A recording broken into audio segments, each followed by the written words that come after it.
He raised a Bobcat-like family for 17 years, and then the unthinkable happened.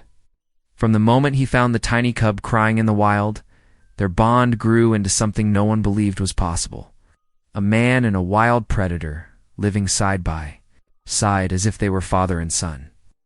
But after years of loyalty, love, and sacrifice, everything takes a shocking turn. What once felt like a miracle suddenly spirals into danger, betrayal, and a heartbreaking test of trust. Because when instincts clash with devotion, even the strongest bond can be pushed to the breaking point. What really happened after 17 years and how far would one man go to protect the creature he called family? Before we start, take a moment to comment your name or city. It's my way of remembering that behind each play is a real heartbeat. The autumn wind whistled through the trees, carrying with it the crisp scent of fallen leaves and early morning frost. Sam Whitaker adjusted his rifle strap, his weathered boots crunching softly against the forest floor. This hunting trip was supposed to be like any other, a quiet escape into the wilderness, where he could forget about his empty house and the family photos he'd stopped looking at months ago. But fate had other plans. The sound caught his attention first. A weak, plaintive cry that didn't belong among the usual forest chorus.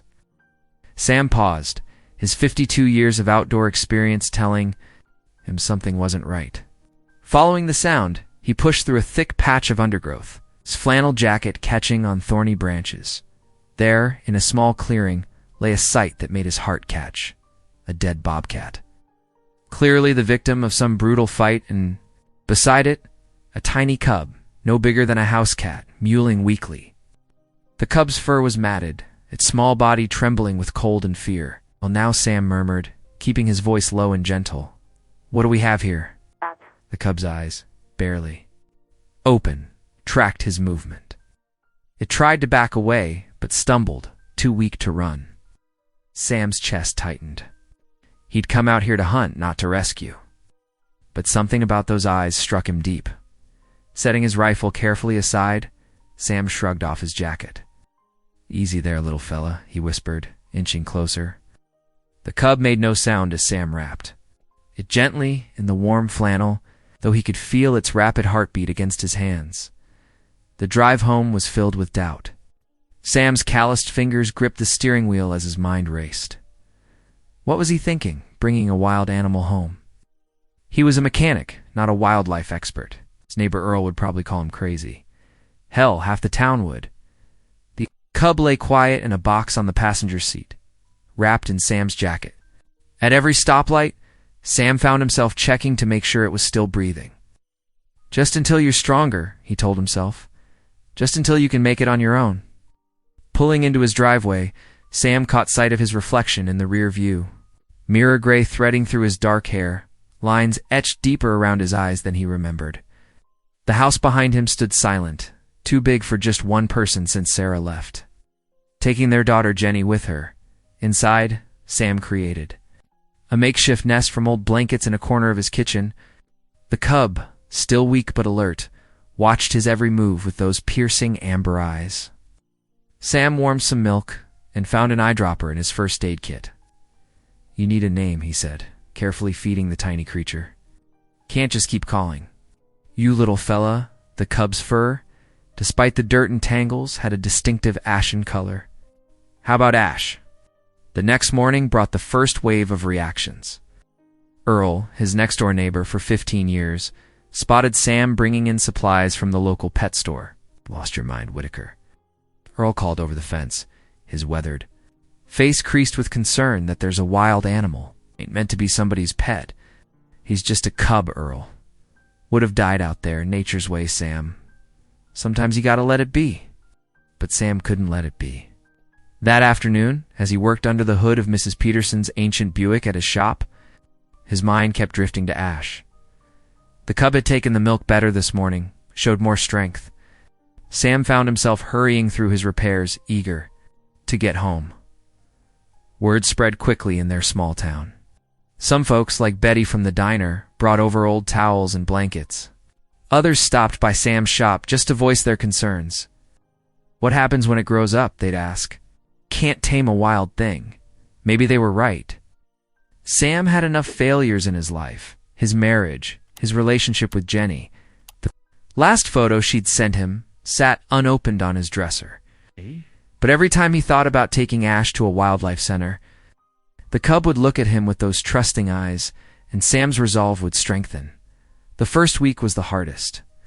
Sam slept on his living room couch, waking every few hours to check on Ash. The cub grew stronger daily, graduating from milk to soft food. Sam found himself talking to Ash during their late-night feedings, sharing stories he hadn't told anyone in years. "Your mama must have been something special," he'd say, watching Ash lap up food from a small bowl. "It's fighting so hard to protect you. Reminds me of someone I used to know." As days turned into weeks, Ash began exploring the house, his confidence growing. Sam Bobcat proofed every room, much like he'd baby-proofed the house when Jenny was small. The parallel wasn't lost on him.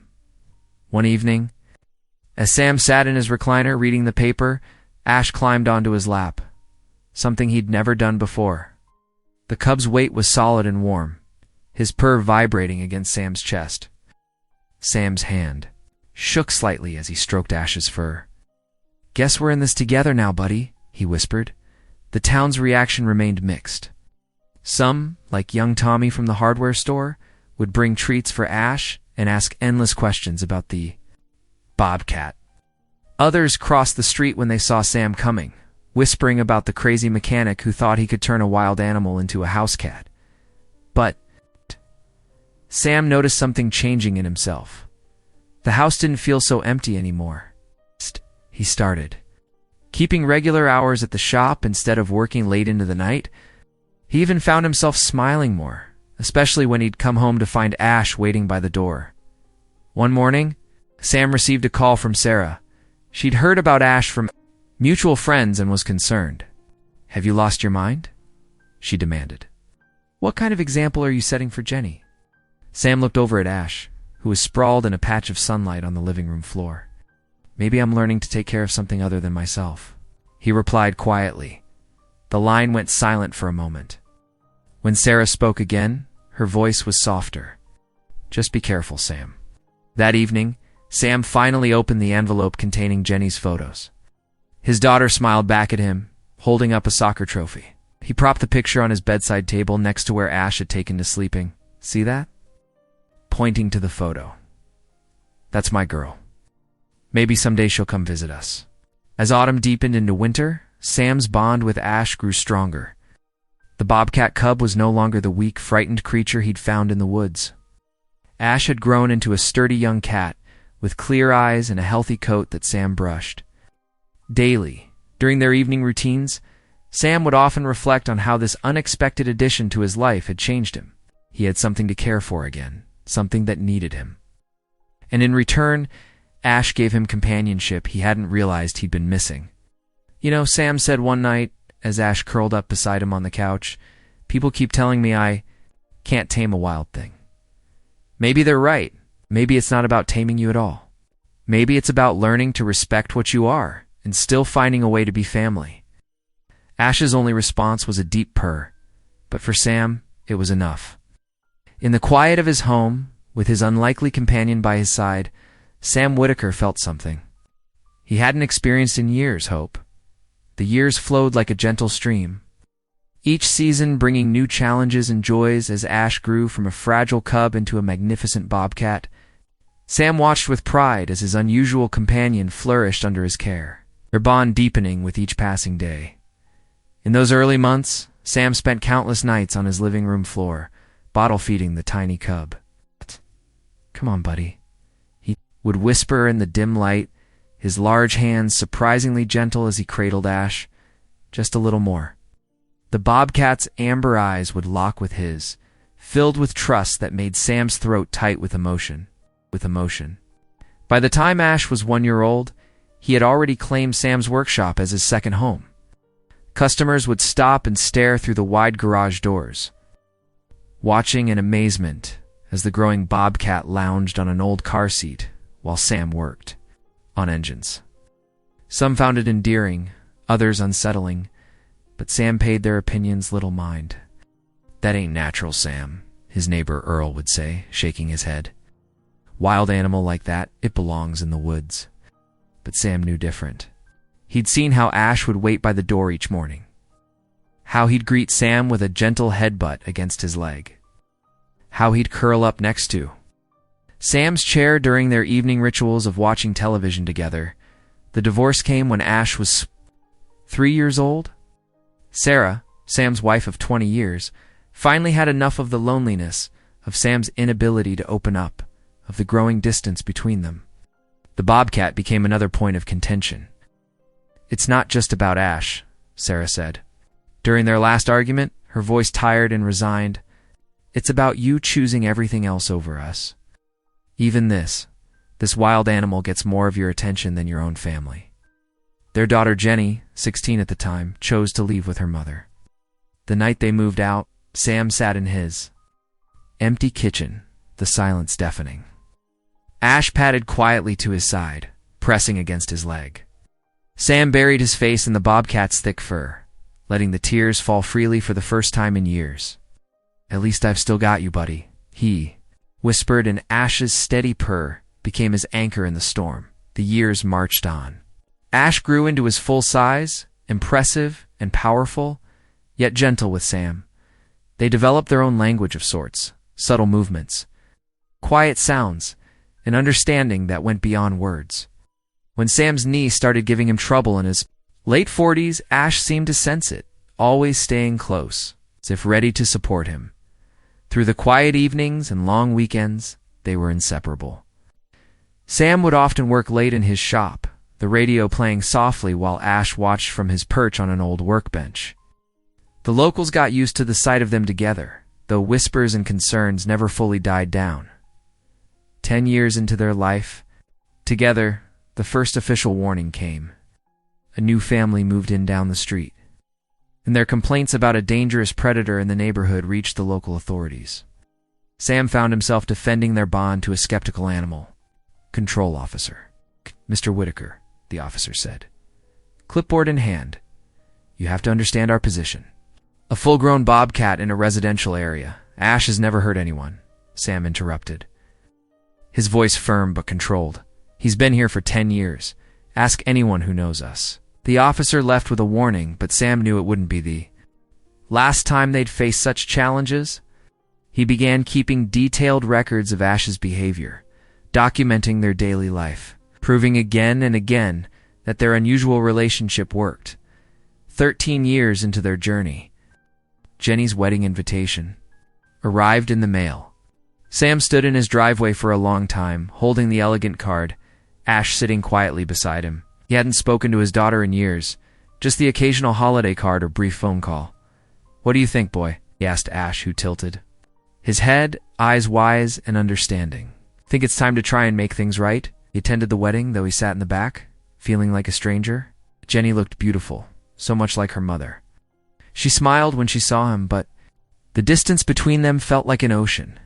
That night, he returned home to find Ash waiting by the door, offering the unconditional love that had become his greatest comfort.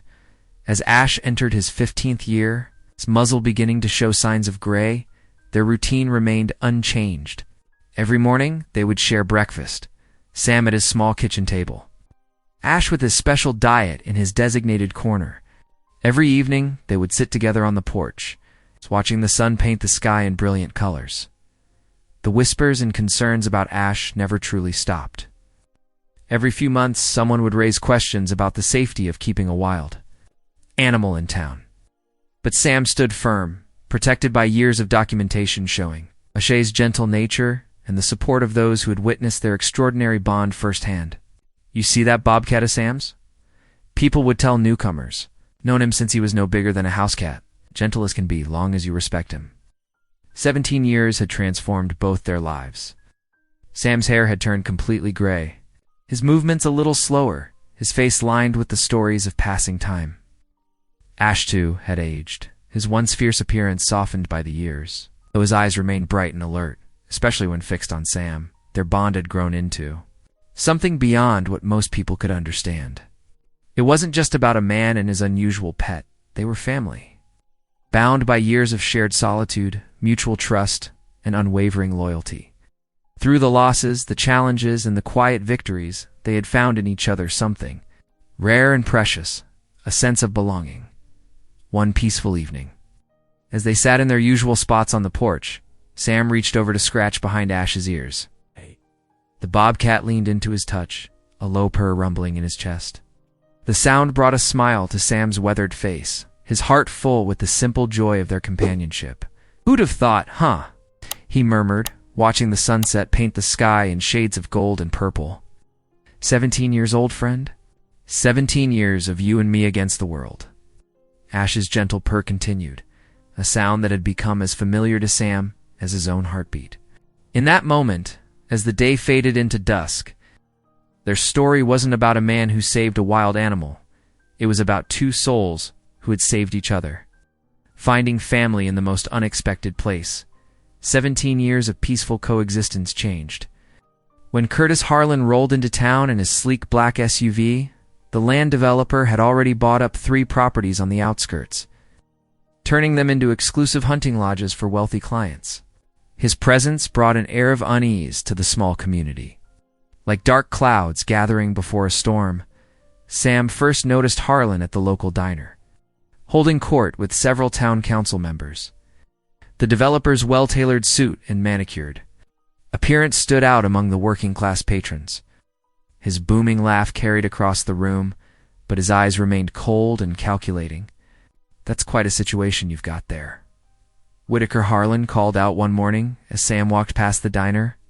"Keeping a wild predator in a residential area? Not exactly the safest choice, is it?" Sam paused, studying the developer's face. "Ash has been here 17 years without incident. Art. He's family." Harlan's smile didn't reach his eyes. "Family. That's an interesting way to describe a dangerous animal. You know, I've been hearing concerns from quite a few residents. Within weeks, posters appeared around town warning about the dangers of wild animals in residential areas. Anonymous complaints began flooding the Wildlife Control Office. Sam found himself defending Ash more frequently, showing documentation of their years together, 2 increasingly skeptical officials at the next town council meeting. Harlan stood at the podium, his voice dripping with false concern. "Ladies and gentlemen, while I appreciate the unique situation Mr. Whitaker has with his pet, we cannot ignore the potential risks. My hunting lodges bring valuable tourism to this area. What happens when one of our guests encounters an adult bobcat roaming the streets?" "Ash doesn't roam," Sam interjected from his seat. "Stays with me. Until he doesn't," Harlan countered smoothly. "Nature cannot be tamed forever, Mr. Whitaker. It's only a matter of time before instinct takes over." The whispers grew louder. Neighbors who had known Ash for years began avoiding Sam's garage. The parents pulled their children inside when Sam walked past. The atmosphere of trust built over 17 years started crumbling under Harlan's influential campaign. One evening, Sam found an official notice taped to his door. Wildlife Control would be conducting a safety assessment of his property. The letter bore the signature of James Morton, the local wildlife officer who had previously defended Sam's care of Ash Dot when Morton arrived the next day. His discomfort was evident. "Sam, my hands are tied here," he admitted quietly. "There has been pressure from above, lots of it. James, you know Ash. You've known him for years." Morton wouldn't meet his eyes. "Times are changing, Sam. Mr. Harlan's developments are bringing new money to town. The council, they're worried about liability." Sam watched as Morton took photographs and measurements, documenting every aspect of Ash's living space. The bobcat observed from his favorite spot on the workbench, his amber, eyes following the wildlife officer's movements. Later that week, Sam overheard a conversation at the hardware store that made his blood run cold. 2 workers from Harlan's hunting lodge were discussing their boss's plans. "He's got bigger ideas than just hunting lodges," one said. "Wants to turn the whole area into some kind of luxury wilderness retreat. Says having a pet bobcat in town ruins the authentic experience he's trying to sell." The other man laughed. "Won't be a problem much longer. Boss has got the council eating out of his hand. That cat's as good as gone." Sam's suspicions were confirmed when he received another official notice, this one demanding that Ash be surrendered to Wildlife Control within 30 days. The letter cited growing public safety concerns and changed circumstances in the community. When Sam went to appeal at the council office, he found Harlan waiting in the lobby, that predatory smile still in place.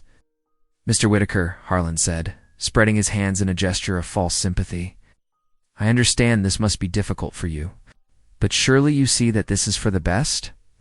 We can't have dangerous predators living in town. It's bad for business." "This isn't about public safety," Sam growled. "This is about your development plans." Harlan's smile hardened. "Everything's about business, Mr. Whitaker. The sooner you accept that, the easier this will be. That cat of yours? He's a liability. And I don't allow liabilities to interfere with my investments." The threat in his words was clear. Sam watched as Harlan strode away, greeting council members by name, shaking hands with local officials. The developer's influence was everywhere. A web of money and power that seemed to tighten around Sam and Ash with each passing day.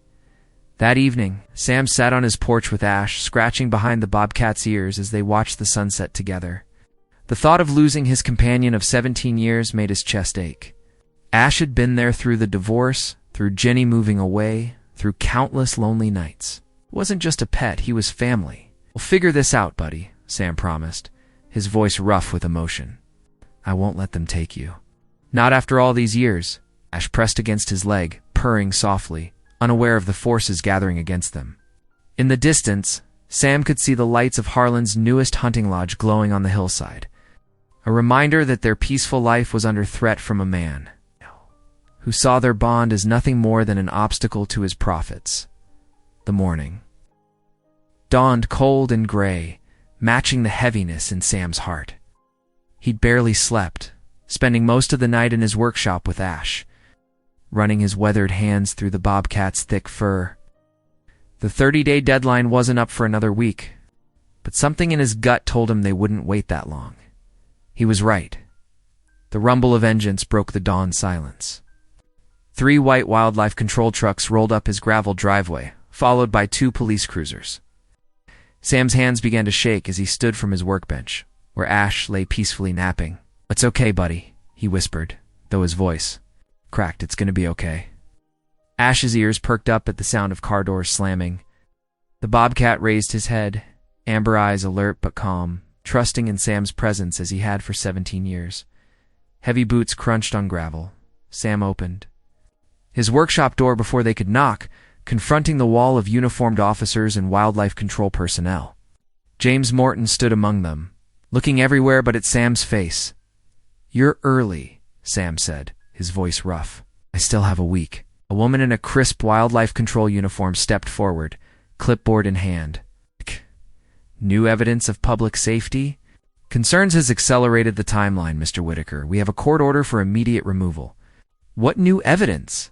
Sam demanded. "Ash hasn't done anything wrong. Please step aside, sir," one of the police officers said. "Don't make this more difficult than it needs to be." Sam planted his feet. "Let me see the court order," the woman handed him a document. Sam's eyes blurred as he tried to read it, catching phrases like imminent danger and emergency removal. His hands trembled so badly he could barely hold the paper. "This is garbage," he said. "This is all Harlan's doing. You know it, James." He looked directly at Morton, who finally met his gaze with obvious shame. "I'm sorry, Sam," Morton said quietly. The team moved forward, and Sam found himself backing into his workshop. Instinctively placing himself between them and Ash, the Bobcat had risen to his feet now, sensing the tension in the air. "Wait," Sam pleaded. "Just wait." "Say goodbye properly, please." The woman hesitated, then nodded. 2 minutes, but we stay in the room." Sam turned to Ash, dropping to his knees beside the workbench. The Bobcat pressed his head against Sam's chest, a familiar gesture of affection that made Sam's throat tight with unshed tears. "I'm so sorry, buddy," he whispered, wrapping his arms around Ash's muscular frame. I tried so hard to stop this." The Bobcat rumbled a low purr, still trusting, still believing Sam would protect him. It broke something inside Sam's chest. "Time's up," the woman said firmly. 2 handlers approached with heavy-duty restraints and a transport cage.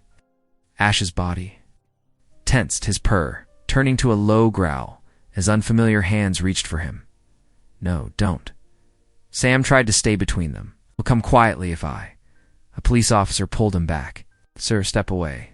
Ash's growl deepened as the handlers attempted to secure him. It wasn't aggressive, but his resistance was clear. Years of trust in humans began to dissolve in moments of fear and confusion. "Please," Sam begged, struggling against the officer's grip. "You're scaring him. Let me help. I can get him into the cage without the female supervisor cut him off." "That's not protocol, Mr. Whitaker. Stand back." Everything happened too fast after that.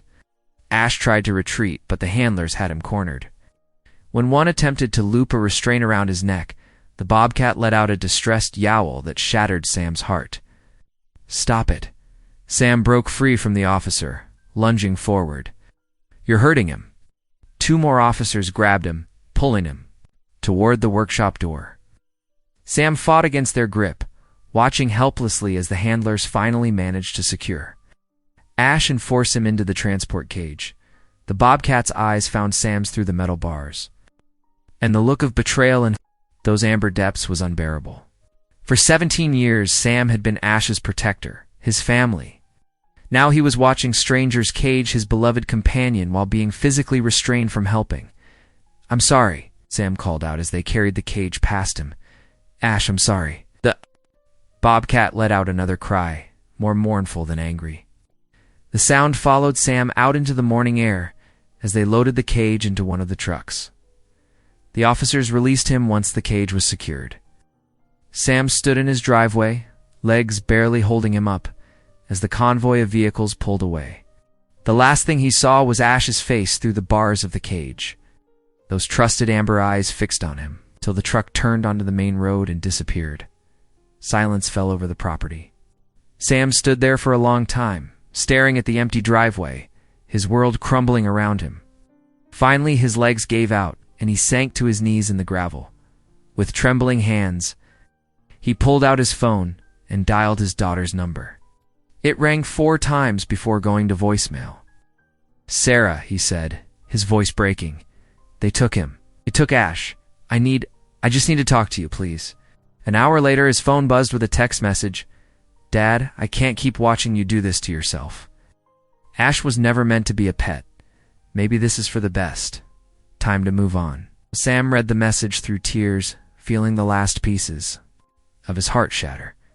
He'd lost his marriage, his daughter, and now Ash, the one being who had stayed loyally by his side through it all. The workshop behind him stood empty and silent, Ash's favorite blanket still lying on the workbench, where he'd been napping just hours before. Sam couldn't bring himself to go back inside. Instead, he sat in his driveway as the morning sun climbed higher, listening to the echoes of Ash's desperate cries in his mind, and wondering how everything had gone so terribly wrong. James Morton's car pulled up around noon. The wildlife officer stepped out, holding a thick manila envelope. "Sam," he said softly, "I brought the paperwork, where they're taking him, the facility records, everything I could get my hands on." Sam didn't respond, didn't even look up. "I know it doesn't help," Morton continued, setting the envelope beside Sam. "But I thought you'd want to know where he is." "I'm truly sorry, Sam. This isn't right." Morton left shortly after, leaving Sam alone with his grief and a manila envelope full of cold comfort. The workshop remained silent, its heart torn away in a metal cage, leaving only memories of 17 years of love and trust that had meant nothing in the face of money and power. The morning after Ash was taken, Sam sat at his kitchen table, staring at a cold cup of coffee. His normally tidy workshop felt emptier than ever without the familiar sound of Ash's breathing or the click of his claws on the concrete floor. Something wasn't right. The paperwork they'd shown him had seemed official, but in his gut, Sam knew there was more to the story. He pulled out his phone and dialed the number for the State Wildlife Sanctuary, the place where they'd claimed Ash would be taken. "Mountain State Wildlife Sanctuary. How can I help you?" a cheerful voice answered. "Yes, I'm calling about a bobcat that was brought in yesterday," Sam said, his voice rough. "Ash. His name is Ash." "I'm sorry, sir, but we haven't received any new bobcats this week." Sam's hand tightened around the phone. "That's impossible." Wildlife Control seized him yesterday morning. They said he was being transferred to your facility. Sir, all wildlife transfers have to be logged immediately upon arrival. I can assure you we haven't received any bobcats. After hanging up, Sam's mind raced. If Ash wasn't at the sanctuary, where was he? He remembered Morton's guilty expression, the way he'd avoided eye contact while claiming orders came from above. Sam grabbed his truck keys. 20 minutes later, he pulled into the Wildlife Control Office parking lot. The receptionist recognized him from yesterday. Mr. Whitaker, I'm sorry, but there's nothing more we can discuss about. Where's James Morton? Sam interrupted. He's not in today. Where does he live? The receptionist frowned. Sir, I can't give out personal. Listen. Sam leaned forward, keeping his voice low. Something's wrong here. That Bobcat is my family. If you have any humanity in you, please help me find out what's really going on. She studied him for a long moment, then quickly wrote something on a sticky note and slid it across the counter. Sam found Morton's house on the outskirts of town. The wildlife officer answered the door in civilian clothes, looking unsurprised to see Sam. I've been expecting you, Morton said, stepping aside to let him in. Inside, Morton paced his small living room. I couldn't sleep last night. What they made us do it wasn't right. Where's Ash? Sam demanded. Morton ran a hand over his face. They didn't take him to the sanctuary. Harlan has a private compound about 40 miles north of here. That's where they took your Bobcat. What? Why would they? Because Harlan's running something bigger than just hunting lodges, Morton interrupted. I've suspected for a while, but I couldn't prove anything. The compound is supposed to be for regulated game hunting. But I've heard rumors about exotic animals, illegal trophy hunting. Sam's blood ran cold. What are you saying? I'm saying Harlan's using his legitimate business as cover for something darker. Rich clients paying top dollar to hunt animals they shouldn't be hunting. Protected species, endangered species. Like bobcats, Sam said quietly. Morton nodded. Among others. I think he's been trafficking animals for years, but nobody can touch him. He's got too many connections, too much influence. Sam's hands curled into fists. Give me the address. Sam, you can't just the address, James. You owe me that much. Morton wrote down directions on a piece of paper. Be careful. Harlan's got private security. And Sam, I'm sorry. I should have spoken up sooner. Sam drove north, following Morton's directions down increasingly remote roads. His mind kept replaying Morton's words about illegal trophy hunting. The thought of Ash, who had trusted humans, his whole life, being treated like nothing more than a target made him sick. Finally, he spotted the turnoff Morton had described. A heavy gate blocked the road, with security cameras mounted on the posts. The sign read, Triple H Gaming Preserve.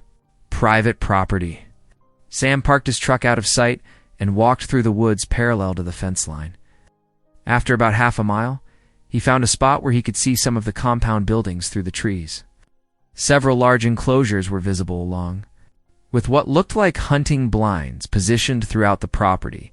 An expensive SUV pulled up to one of the buildings.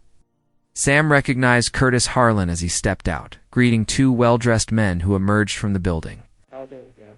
And gear marked them as hunters. But something about their presence here felt wrong. Sam crept closer, staying hidden in the tree line. He could just make out their conversation. I assure you, gentlemen, this will be a hunting experience unlike any other, Harlan was saying. Our newest acquisition is particularly impressive. A full-grown male bobcat, already accustomed to humans, which makes for a more interesting hunt. One of the men laughed, as long as it's better than that disappointing tiger in Texas last month. Trust me, Harlan smiled. This one's special. And completely off the books, of course. No permits, no paperwork, no questions asked. That's what you're paying for. Sam's heart pounded as the full truth hit him. This wasn't just about Harlan wanting to hurt Sam by taking Ash. This was a calculated business move. Ash was valuable, precisely because of his size and his comfort around humans. He would make an easy target for wealthy hunters looking for illegal trophies. He watched as Harlan led the men toward another building. It's probably to discuss prices and arrangements. The sick feeling in Sam's stomach was replaced by cold anger. Harlan wasn't just corrupt. He was running an entire operation, built on exploiting and killing animals like Ash for profit. Moving carefully back through the woods, Sam returned to his truck. He had what he needed now, proof that Ash hadn't been taken legally to a sanctuary, but illegally to a private hunting compound.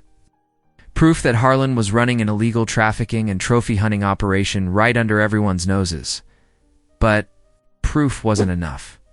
Sam knew the local authorities were already in Harlan's pocket. He needed help from someone bigger, someone Harlan couldn't buy off or intimidate. Back in his truck, Sam pulled out his phone and searched for the number of the nearest federal wildlife enforcement office. As he dialed, he looked back toward the compound through the trees. "Hold on, Ash," he whispered. "I'm not giving up on you." Sam's truck rumbled to a stop outside Cascade Valley Veterinary Clinic. The small building sat nestled between towering pines, its weathered signs swaying gently in the afternoon breeze. Through the window, he could see Dr. Leila Moreno working at her desk. Just as she had been 17 years ago when she'd saved Ash's life during that terrible bout of pneumonia. Sam's boots crunched on the gravel as he approached the clinic's entrance. The bell above the door chimed, and Lila looked up from her paperwork. Recognition flickered across her face, followed quickly by concern. "Sam, what's wrong?" She stood up, pushing her chair back. "Is Ash okay?" "No," Sam said, his voice rough. "He's not. They took him, Lila. Wildlife control came yesterday morning." Lila's hand flew to her mouth. "Oh no, the sanctuary. That's what they claimed." Sam ran a hand through his hair. "But I called the sanctuary this morning. They never received him. He's been taken to Harlan's private compound instead." Lila's warm brown eyes narrowed. "Curtis Harlan, the developer?" Sam nodded, then lowered his voice. "I just spoke with James Morton from Wildlife Control.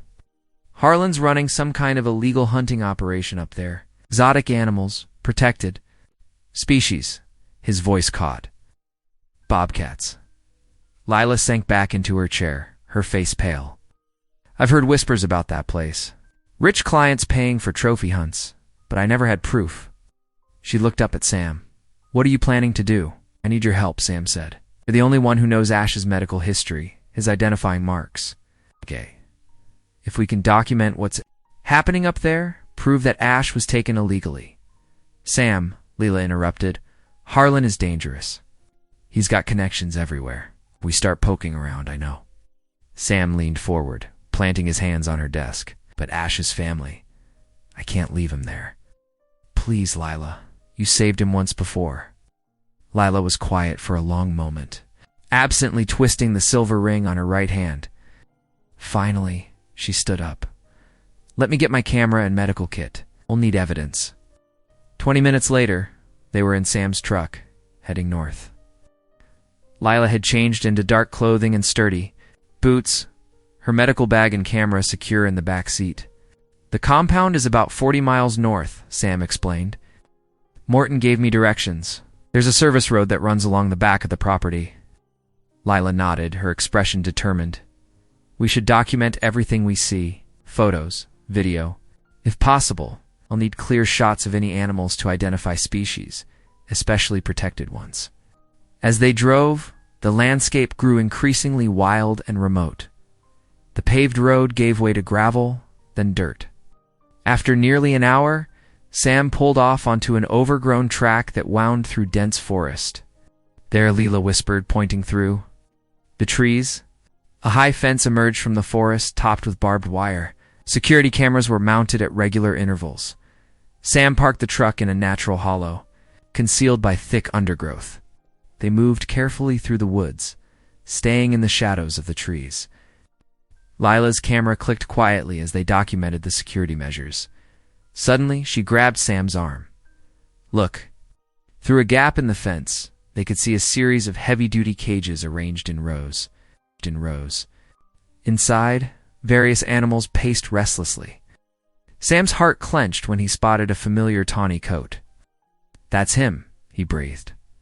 "Third cage from the left." Leila raised her camera, taking detailed shots of the cages and their occupants. "Mountain lion, 2 wolves, a black bear," she muttered. all protected species. This is definitely illegal. A vehicle's engine rumbled in the distance. They pressed themselves against the ground as a black SUV rolled past on the other side. Of the fence, 2 armed guards sat in the front seat. "Private security?" Sam whispered. "Morton warned me about them." They waited until the SUV disappeared around the corner before continuing their documentation.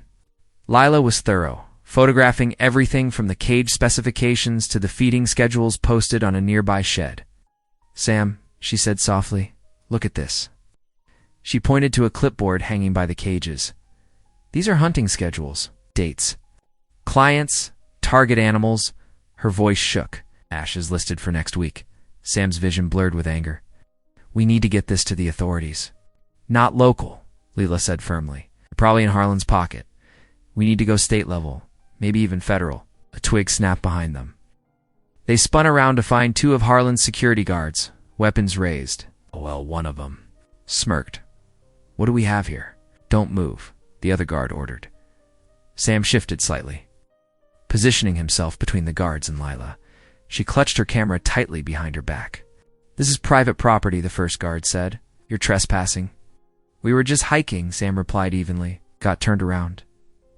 "With a camera?" The guard stepped forward, handed over. "Run," Sam whispered to Lila. Then he lunged at the guards. The next few moments were chaos. Sam tackled one guard, while Leela sprinted for the trees. The second guard moved to pursue her, but Sam managed to grab his ankle, sending him sprawling. "Get the evidence out." Sam shouted as he struggled with the guards, fist connected with his jaw, but he barely felt it.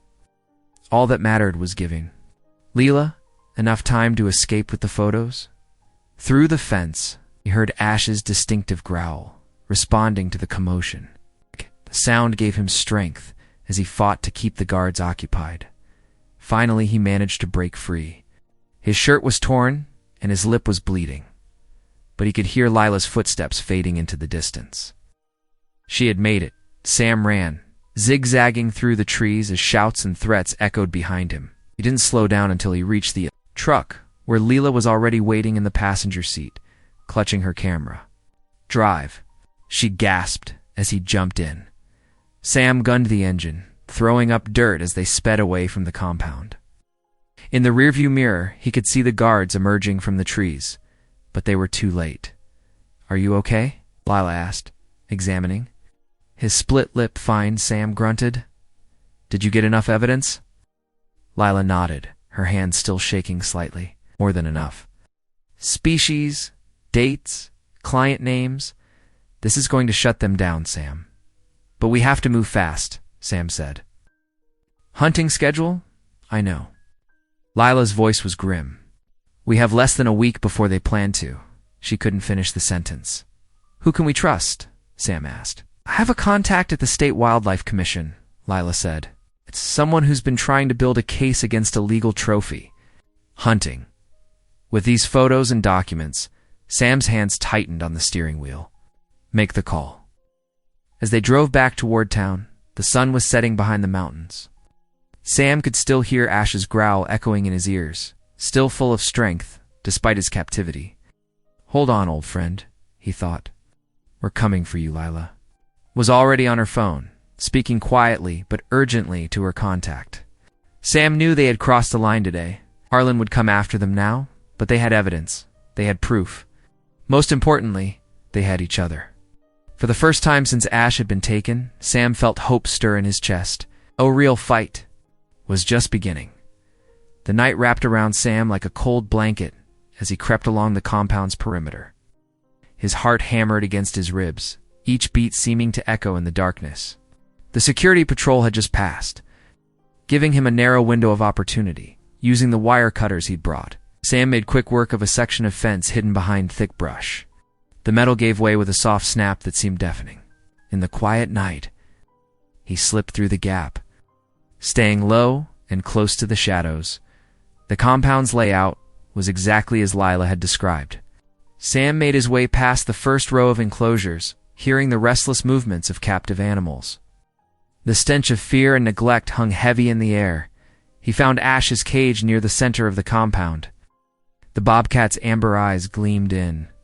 The darkness, recognizing Sam immediately, Ash moved to the front of the cage, pressing against the bars without making a sound. Years of trust showed in that silent greeting. "I'm here, buddy," Sam whispered, his throat tight. But before he could move closer, voices approached. Sam ducked behind a storage shed, his pulse racing as two men walked past. "Tomorrow's client is paying top dollar," one said. "Wants the Bobcat hunt filmed and everything." "Harlan's got it all set up," the other replied. "The cat goes in. Hunting ground at dawn. Client gets his trophy shot by noon." Sam's blood ran cold. They were talking about Ashdod inside the shed. Sam found stacks of paperwork. Using his phone's flashlight, he photographed ledgers detailing shipments of exotic animals, dates, prices, and client names. The evidence showed a network spanning multiple states, with Harlan at the center of it all. The documents revealed hundreds of animals bought, sold, and killed for profit. Ash wasn't just another target. He was being marketed as something special. The promotional materials boasted about a unique opportunity to hunt a legendary local bobcat. Sam's hand shook as he documented everything. The scale of corruption was staggering. This wasn't just about Ash anymore. It was an entire criminal enterprise built on animal suffering. Dawn was only hours away. Sam looked back at Ash's cage, meeting those trusting amber eyes. Time was running out. Sam and Lila approached the compound during Harlan's annual hunting gala. Well-dressed guests mingled near the main lodge, their laughter carrying across the grounds. Lila wore an elegant dress, playing the part of a potential client, while Sam, dressed as catering staff, slipped away from the party. "Be careful, Lila," whispered, pressing a small camera into his palm. "I'll keep them distracted." Sam moved through the shadows of the compound, documenting everything. His hands trembled as he photographed shipping manifests and client lists. The evidence was damning: dates, prices, and detailed records of illegal hunts. A noise made him freeze. Heavy footsteps approached the office. Sam ducked behind a filing cabinet just as two guards entered. "Check everywhere," one ordered. "Harlan says someone's been snooping around." Sam held his breath, but a squeaking floorboard gave him away. The guards spun, flashlights cutting through the darkness. There, Sam bolted, but more guards appeared at the door. A fist caught him in the jaw, sending him sprawling. Despite fighting back, they overwhelmed him with sheer numbers. They dragged him outside, where Harlan waited with a cold smile. "Mr. Whitaker, I had a feeling you'd try something foolish." Leela tried to intervene, but guards held her back. Sam watched in horror as workers began herding Ash toward the hunting arena, a fenced section of woodland where Harlan's clients conducted their hunts. "Perfect timing," Harlan said, checking his watch. "Our guest of honor arrives at dawn. For his trophy hunt, you can watch from here as we put your precious pet down." The guard secured Sam to a chair near the arena's edge. Through the fence, he could see Ash being forced into the hunting ground, the bobcat's eyes wide with confusion and fear. Sam struggled against his restraints, the ropes cutting into his wrists. "Harlan, don't do this." But Harlan just laughed, turning away to greet an approaching vehicle. The headlights swept across the arena, illuminating Ash's vulnerable form as he crouched in the artificial wilderness that would become his. Execution ground dawn painted the sky in shades of purple and orange as Harlan's wealthy client arrived. The man stepped out of a luxury SUV, carrying a high-powered rifle and wearing expensive hunting gear that had clearly never seen real use. "Release him," Harlan commanded, gesturing toward Sam, who remained bound to the chair. The guards untied him roughly and shoved him into the arena. Sam stumbled, his heart pounding as he heard the metal gate clang shut behind him. "Let's give our guest a real show," Harlan announced through the PA system. "See if that bond you claim is real, Whitaker. Will your precious pet protect you or reveal its true savage nature?" Through the trees, Sam caught glimpses of Ash's tawny fur. The bobcat moved like a shadow, muscles tense. Sam's throat tightened. Would 17 years of trust hold against natural instincts? "Here, kitty, kitty," taunted the wealthy hunter, training his rifle on Sam. "Come get your dinner." Suddenly, Ash burst from the underbrush, but instead of attacking Sam, the bobcat positioned himself between Sam and the hunters. His teeth were bared, a deep growl rumbling from his chest. The hunter stumbled backward, startled by this unexpected development. "What are you waiting for? Shoot them both," Harlan shouted, but chaos erupted as Ash launched himself at the fence. The hunters. Shot went wild, and panic spread through the watching crowd, taking advantage of the confusion. Sam spotted Leela slipping away with the camera and documents. Ash's powerful legs coiled and sprang, clearing the top of the fence in a magnificent leap. He landed among the scattering guests, sending them fleeing. In terror, Sam seized his chance, scrambling over the fence while the guards were distracted. "Stop them!" Harlan bellowed, but Ash was already clearing a path through the mayhem, knocking down anyone who tried to block their escape. Sam ran alongside his loyal companion, their movements synchronized by years of trust and companionship. They disappeared into the dense forest beyond the compound, the sounds of pursuit fading behind them. Ash stayed close to Sam's side, there, breath coming in heavy gasps as they fled together, not predator and prey, but family, protecting each other to the end. Red and blue lights flashed through the early morning, mist as police vehicles surrounded the compound. Lila had come through. She'd delivered the evidence, financial records, photos, and video footage, straight to the state authorities. Now federal agents swarmed the property, their weapons drawn. "Curtis Harlan, you're under arrest," announced a stern-faced agent pulling out handcuffs. "We have evidence of illegal wildlife trafficking across state lines." Harlan's smug expression crumpled as agents read him his rights. His wealthy clients scattered, but officers rounded them up one by one.